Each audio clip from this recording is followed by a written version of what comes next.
Allez, cette question à présent, et si la vague d'inflation était la faute des entreprises? Bonjour Jean-Marc. Bonjour David, bonjour tout le monde. Jean-Marc Vittori, éditorialiste aux Échos. Qu'est-ce qui vous prend la faute des entreprises?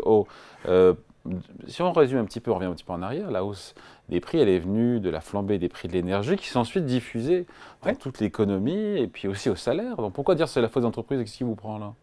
Alors, les atterrés disaient ça depuis des mois, tout ça. Qu'est-ce qui me prend? Qu'est-ce qui me prend? Tout simplement, il y a eu plein de travaux académiques et d'économistes, aussi dans des institutions, qui ont constaté ça. Ça a été le cas à la Banque Centrale Européenne, c'est le cas au FMI, donc pas des atterrés, enfin pas des économistes d'extrême gauche de façon générale, et qui relèvent ça. Et c'est très différent de ce qui s'était passé lors du premier choc pétrolier. Lors du premier choc pétrolier, donc il y avait eu une flambée des prix de l'énergie. Et ça s'était retrouvé surtout sur les marges des entreprises, particulièrement en France, mais dans tous les pays avancés. Marges qui a été rognée. Marges d'entreprises qui ont été rognées par l'inflation, au profit, si je puis dire, des salaires.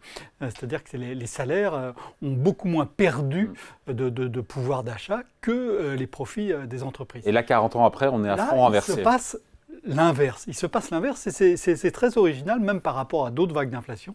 Les entreprises ont réussi à préserver, voire dans certains secteurs clairement, à augmenter leurs marges. Et ça en relevant leurs tarifs. Elles ont augmenté leurs tarifs. Oui, mais ça, c'est toujours en augmentant. Enfin, quand il y a une vague d'inflation, quand il y a la hausse d'un coût importé, en l'occurrence, ça passe toujours par une hausse des prix. Et la question, c'est de savoir la hausse des prix, est-ce qu'elle va au salaire ou est-ce qu'elle va au profit? Cette fois-ci, elle est allée massivement... Parce que les entreprises ont augmenté les tarifs de leurs produits et de leurs services. Oui. Mais encore une fois, quand il y a une hausse des prix importés, la question ensuite, c'est de savoir qui paye la facture. Est-ce que c'est l'entreprise, est-ce que c'est le salarié ou est-ce que c'est l'État par des subventions? Mais après, c'est normal que l'entreprise ait envie de préserver ses marges. C'est normal, mais ce qui s'était passé dans les années 70, c'est que la hausse des prix avait été telle que la demande s'était effondrée, et quand la demande s'effondre, les entreprises ne peuvent pas passer des hausses de prix. Elles sont obligées de se battre entre elles pour essayer de garder les derniers clients qui restent. Là, il s'est passé exactement l'inverse, et c'est lié à deux choses. C'est lié d'abord au fait qu'on a eu des confinements, des sorties de confinement, les gens ont arrêté des dépenses, donc dès qu'ils ont pu recommencer à dépenser, ils ont dépensé, ils ont accumulé de l'épargne, donc quand les prix ont flambé, ils n'ont pas arrêté de consommer. Ça, c'est le premier point. Et puis le deuxième point, c'est qu'il y a aussi eu beaucoup d'argent public qui est tombé pour lutter contre les effets des confinements, mais aussi pour lutter contre la hausse des prix. Et ça, c'est quelque chose de très nouveau. Si vous regardez les précédentes vagues d'inflation, on n'a jamais eu des dizaines de milliards sortis par les gouvernements pour essayer de lutter contre les effets de l'inflation. Et donc ça a soutenu la demande, alors que normalement la demande aurait dû tomber parce que les prix avaient monté. Là, la demande a été soutenue et donc les entreprises en ont profité pour augmenter leurs bénéfices. Voilà, et donc une inflation par les profits, on se dit que dans l'histoire, c'est du jamais vu. Oui, c'est on est en terrain inconnu, là. Voilà, on est en terrain inconnu. Je cite juste Christine Lagarde, encore une fois, qui n'est pas... qu'est-ce qui lui a pris à elle aussi elle a dit « Les bénéfices par unité produite ont contribué pour à peu près 2/3 à l'inflation intérieure en 2022, alors qu'au cours des 20 dernières années, leur contribution moyenne comptait pour 1/3. » Donc oui, on a quelque chose qui est totalement... Donc s'il y a de l'inflation, c'est la faute des entreprises. Si on a eu une forte hausse des prix l'an dernier, et il faut être très précis là-dessus, les entreprises ont joué un rôle tout à fait important. Je dis l'an dernier parce que si on regarde sur le premier trimestre 2023, on voit que ça commence à être différent. Avec des augmentations de salaire, pardon, il faut en parler aussi, qui sont en cours, et c'est heureux. Et les augmentations de salaire, ça prend du temps. Quand une entreprise relève ses prix... C'est tout de suite. C'est tout de suite. Il y a une réunion du COMEX. On relève les prix de 10% lundi, ok. Voilà. Et lundi, les prix montent de 10%. Les augmentations de salaire, si vous allez voir votre employeur et vous dites les prix ont augmenté de 6%, je veux une augmentation, il va vous dire, écoutez, cher David, nous allons y réfléchir, et puis on va faire ça au niveau de l'entreprise, il va y avoir des négociations, il va y avoir les syndicats. Tout ça prend des mois et des mois. Et ça, tous les travaux qui ont été faits sur cette question de qui paye la facture des coûts importés soulèvent ce point. Les salaires, ils augmentent, ils vont continuer d'augmenter, mais le mouvement est beaucoup plus lent et il se fait après les profits. Et donc ce mouvement-là, il est devant nous. Il va y avoir des augmentations de salaires sensibles en 2023. Il va aussi y en avoir en 2024. La BCE prévoit d'ici à fin 2025 14% de hausse des salaires dans la zone euro. En cumulé. Hein. Oui, mais ça fait un rythme de plus de 5% pendant les 2 années à venir. Sachant que l'inflation repasse en dessous. On a vu l'inflation en France au Alors ensuite, ça, on ne sait pas. Chiffre INSEE de 4,5%. Oui, d'accord. Mais ça, c'est parce qu'on sort des hausses de prix de l'indice. Non, mais si les hausses de salaire sont plus importantes que l'inflation qui repasse en dessous. Alors, oui, c'est là la question. C'est est-ce que les prix vont pouvoir continuer de ralentir? Moi, je pense qu'ils vont continuer de ralentir, mais ils ne vont pas retomber à 2%, qui est la cible de la Banque Centrale Européenne. Et donc, qu'est-ce qu'il faudrait Christine Lagarde, au symposium de Sintra, l'université d'été de la BCE, qui s'est tenue au Portugal la semaine dernière, elle a dit cette phrase extraordinaire: il faut faire en sorte que les entreprises absorbent la hausse des coûts de main-d'œuvre dans leurs marges. Je n'ai jamais entendu un banquier central dire un truc pareil. Appeler une contraction des marges. Voilà. Il va falloir que les entreprises compriment leurs marges. Alors j'espère que vous allez en parler dans votre panorama boursier en fin d'émission.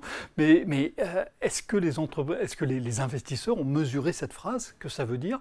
Et ensuite, c'est très compliqué pour la Banque centrale de faire que les entreprises compriment leurs marges. Sauf à faire un bain de sang que personne n'ose imaginer aujourd'hui. Et c'est pour ça que cette inflation par les profits, elle complique la donne. Et ceux qui nous regardent doivent se dire, mais c'est quoi ce titre en dessous là? Et si la hausse des taux d'intérêt ne réglait pas le problème de l'inflation?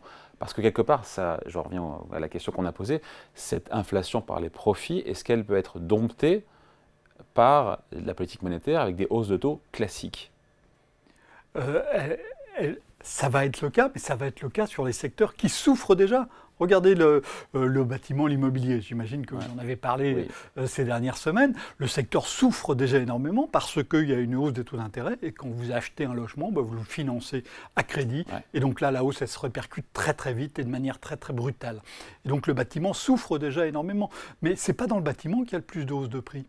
Les hausses de prix, elles se font dans d'autres secteurs qui, eux, sont beaucoup plus à l'abri des impacts de la hausse des taux d'intérêt. Donc, lesquels et pourquoi ils sont à l'abri? Il y a les services, un certain nombre de services. Il y a aussi les services publics qui sont cités nommément par et les hausses de taux là-dessus, les hausses de taux n'ont aucun effet sur... Elles ont zéro effet sur ces secteurs-là. Donc la hausse des taux d'intérêt, elle ralentit la demande globale, mais elle va avoir, si elle continue, elle va avoir des effets désastreux dans des secteurs qui souffrent déjà, sans régler les questions de hausse de salaire et de coûts dans les secteurs qui, eux, sont très protégés de la hausse des taux d'intérêt. Donc c'est un peu comme si vous frappiez une mouche sur une vitre avec un marteau, vous voyez ce que ça fait. Et donc plus les semaines et les mois vont s'écouler avec des hausses de prix qui ne vont pas ralentir, plus la Banque Centrale Européenne va dire il faut maintenir, voire accroître la pression, plus le risque est que des secteurs souffrent énormément, tandis qui souffrent encore plus, s'en sortent et que cela continue d'entretenir l'inflation. Et sur ces secteurs qui sont souvent des secteurs protégés de la concurrence, augmentent leurs prix. Qu'est-ce qu'on peut faire pour faut mettre plus de concurrence dans ces secteurs-là? C'est l'une des hypothèses. D'ailleurs, Benoît Cœuré, qui est le président de l'autorité de la concurrence en France, l'a dit tout à fait clairement. Moi, je l'avais vu il y a un mois, il était assez prudent sur cette question. Là, il s'est exprimé beaucoup plus clairement il y a 10 jours en disant « Oh là là, il y a visiblement des problèmes de concurrence, il va falloir y regarder de plus près ». Il y a une étude aussi du Centre d'études prospectives et d'information internationale qui montre clairement que les hausses de coûts ont été transférées le plus massivement dans les secteurs où la concurrence est la plus faible. Ça veut bien dire qu'on a bien, dans certains secteurs, un problème de concurrence. Donc ça, c'est le premier outil, politique de la concurrence. Et puis le deuxième outil, c'est politique fiscale ou bâton fiscal.